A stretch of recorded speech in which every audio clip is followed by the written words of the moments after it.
संकष्टी चतुर्थी. संकष्ट अर्थात संकटांना दूर करणारी किंवा संकटांवरती विजय मिळवून देणारी अशी ही चतुर्थी.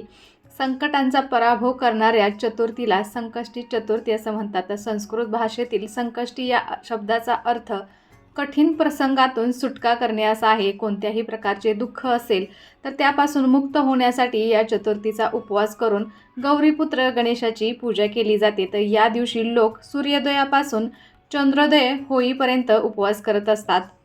अमावस्येनंतर येणाऱ्या शुक्ल पक्षातील चतुर्थीला विनायक चतुर्थी आणि कृष्ण पक्षाच्या पौर्णिमेनंतर येणाऱ्या चतुर्थीला संकष्ट चतुर्थी असं म्हणतात. नोव्हेंबर महिन्यातील दुसरी संकष्ट चतुर्थी गुरुवार दिनांक 30 नोव्हेंबर 2023 रोजी आहे. तर कार्तिक महिन्यातील ही संकष्ट चतुर्थी आहे. संकष्ट चतुर्थीचे व्रत कुणीही करू शकते. हे एक काम्य व्रत आहे. मनोभावे जर हे व्रत केले तर गणरायाची कृपादृष्टी लाभून आपली इच्छापूर्ती होते. कार्तिक संकष्ट चतुर्थी प्रारंभ आहे गुरुवार 30 नोव्हेंबर 2023 रोजी दुपारी 2:24 ते कार्तिक संकष्ट चतुर्थी समाप्ती आहे शुक्रवार 1 डिसेंबर 2023 रोजी 3:31. तर सूर्योदयाची तिथी मानण्याची आपली प्राचीन परंपरा आहे. मात्र संकष्ट चतुर्थीच्या व्रतामध्ये चंद्रदर्शनाला महत्त्व असून हे प्रदोष काळी करायचे व्रत आहे. त्यामुळे कार्तिक संकष्ट चतुर्थीचे व्रत हे गुरुवार दिनांक 30 नोव्हेंबर 2023 रोजी करावे असे सांगितले जात आहे. संकष्ट चतुर्थीला चंद्रोदय म्हणजे चंद्रदर्शन महत्त्वाचे मानले जाते. चंद्रदर्शन घेतल्याशिवाय उपवास सोडू नये. तर संकष्ट चतुर्थी चंद्रोदय वेळ आहे 30 नोव्हेंबर रोजी. संकष्टी चतुर्थीच्या रात्री 8:30 चंद्रोदय होणार आहे. त्यानंतर चंद्राला अर्घ्य अर्पण करून व्रत पूर्ण करायचं आहे आणि त्यानंतरच उपवास सोडला जाणार आहे. या दिवशी आपण पूजा कशी करायची, त्याचबरोबर गणपती बाप्पांना प्रसन्न करण्यासाठी आणि त्यांचा आशीर्वाद आपल्याला मिळण्यासाठी असे काही छोटे मोठे उपाय आपण या दिवशी नक्कीच करू शकतो. गणेशाची आराधना करण्याची परंपरा आपल्याकडे आदिकालापासून सुरू आहे. प्रत्येक संकष्टीला गणेश भक्त आपल्या आपल्या परीने आणि आपल्या पद्धतीने गणपती बाप्पांना पूजत असतात. गणेश व्रतांमध्ये संकष्ट चतुर्थीचे व्रत सर्वोच्च आणि सर्वश्रेष्ठ मानले गेलेले आहे. तर संकष्ट चतुर्थीच्या दिवशी सकाळी लवकर उठून स्नान करायचं आहे. दिवसभर आपल्याला उपवास करायचा आहे. गणपती बाप्पांची षोडोपचारे पूजा करायची आहे. शुद्ध पाण्याने गणपतीच्या मूर्तीवरती आपल्याला अभिषेक करायचा आहे. अभिषेक करतेवेळी अथर्वशीर्ष पाठ असल्यास 21 वेळा आवर्तन करायचं आहे. अन्यथा ओम गंग गणपते नमः, ओम गंग गणपते नमः या मंत्राचा 108 वेळा आपल्याला जप करायचा आहे. गणपती बाप्पांची स्थापना आपल्याला अक्षदांवरती करायची आहे. गणपती बाप्पांना फुले अर्पण करायचे आहे. धूप दीप नैवेद्य अर्पण करून गणेशाचे नामस्मरण करायचं आहे. त्यानंतर गणपती बाप्पांची आपल्याला आरती करायची आहे.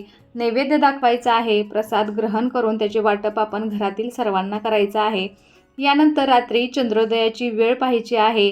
धूप दीप आणि लावून गणपती बाप्पांची आरती करायची आहे आणि गणपती बाप्पांना नैवेद्य दाखवायचा आहे. त्यानंतर चंद्रदर्शन घेऊन चंद्राला अर्घ्य द्यायचा आहे. सकाळी आणि संध्याकाळी गणपती बाप्पांना जास्वंदीची फुले आणि दुर्वा वाहून आपल्याला संध्याकाळी उपवास सोडायचा आहे.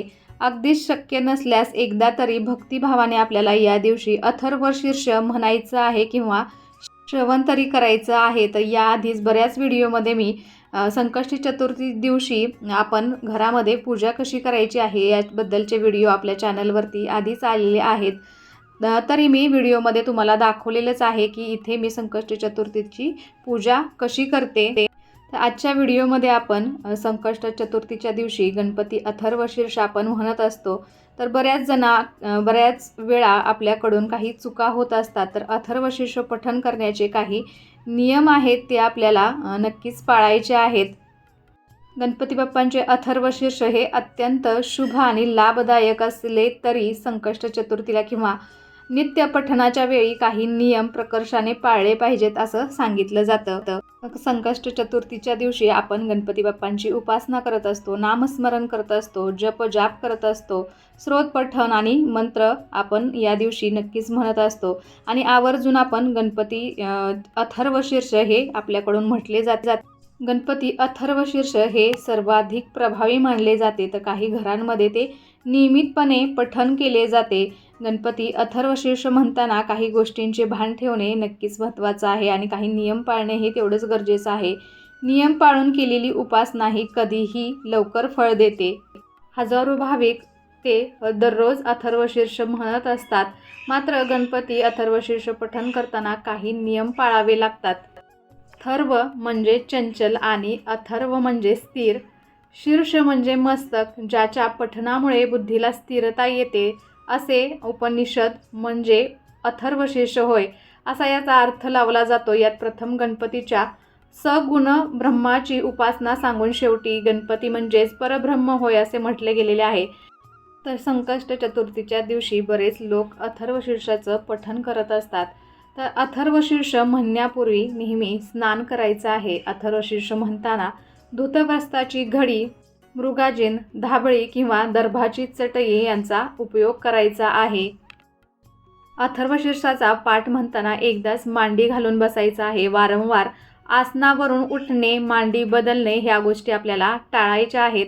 तर अथर्वशीर्ष म्हणताना दक्षिण दिशेखेरीज अन्य कोणत्याही दिशेला तोंड करून बसायचं आहे. अथर्वशीर्ष म्हणताना त्यावेळी घरात उपस्थित असलेल्या सर्व ज्येष्ठांना पाया पडून त्यांचा आशीर्वाद घ्यायचा आहे.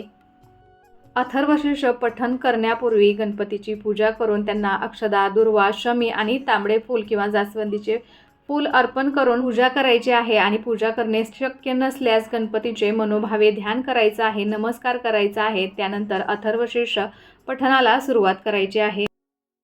गणपती अथर्वशीर्ष म्हणताना एका विशिष्ट लयीत म्हणायचं आहे. उच्चार हे सुस्पष्ट असावेत.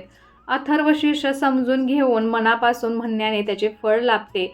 जेव्हा एकापेक्षा अधिक वेळा हे अथर्वशीर्ष म्हणायचं असेल तेव्हा वरदमूर्तये नमः इथपर्यंतच म्हणायचं आहे. त्यापुढे फलश्रुती दिली आहे. फलश्रुती शेवटच्या आवर्तनानंतर म्हणायची आहे.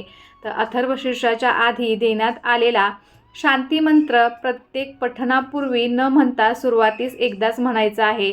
अथर्वशीर्षाची 21 आवृत्ती म्हणजे एक अभिषेक. अथर्वशीर्ष पठण भावपूर्वक म्हणजेच त्याचा अर्थ समजून नंतर ते केले पाहिजे. गणेशाची पूजा करून त्यांना वंदन करून श्रोतपठणाला आपल्याला सुरुवात करायची आहे. सहस्र आवर्तने शक्य नसतील तर 3, 7, 9, 11 किंवा 21 वेळा आवर्तने करायची आहे. मात्र जेवढे म्हणाल तेवढे मनापासून म्हणा तरच लाभ होतो.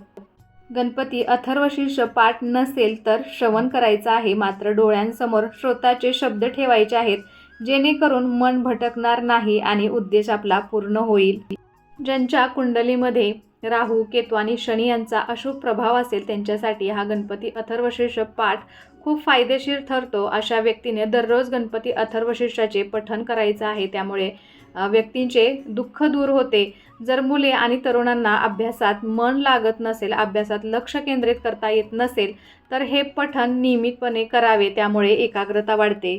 गणपती अथर्वशीर्षाचे पठण केल्याने अशुभ ग्रह शांत होतात आणि भाग्यासाठी कारणीभूत ग्रह बलवान होतात. गणपती अथर्वशीर्षाचे पठण केल्याने मानसिक शांती लाभते आणि आत्मविश्वास वाढतो. यामुळे आपले मन स्थिर राहून अचूक निर्णय घेण्यास आपण सक्षम होतो. रोज गणपती अथर्वशीर्षाचे पठण केल्यास जीवनात स्थिरता येते आणि याने कामातील अनावश्यक अडथळेही दूर होतात. नक्कीच तुम्ही रोज अथर्वशीर्षाचे पठण करायचं आहे किंवा संकष्ट चतुर्थीला गणपती बाप्पांच्या या संकष्ट चतुर्थीच्या दिवशी तुम्ही नक्कीच अथर्वशीर्षाचं पठण करावं. तर कसा वाटला आजचा व्हिडिओ मला नक्कीच कमेंट करून सांगा आणि अशा छान छान व्हिडिओसाठी पूजाच कॉर्नरला सबस्क्राईब करायला विसरू नका. त्याचबरोबर बेल आयकॉनही क्लिक करा, जेणेकरून तुम्हाला माझे नवनवीन व्हिडिओज असेच पाहता येतील. चला तर मग भेटूया अशाच एका छानशा व्हिडिओबरोबर. तोपर्यंत धन्यवाद. श्री स्वामी समर्थ.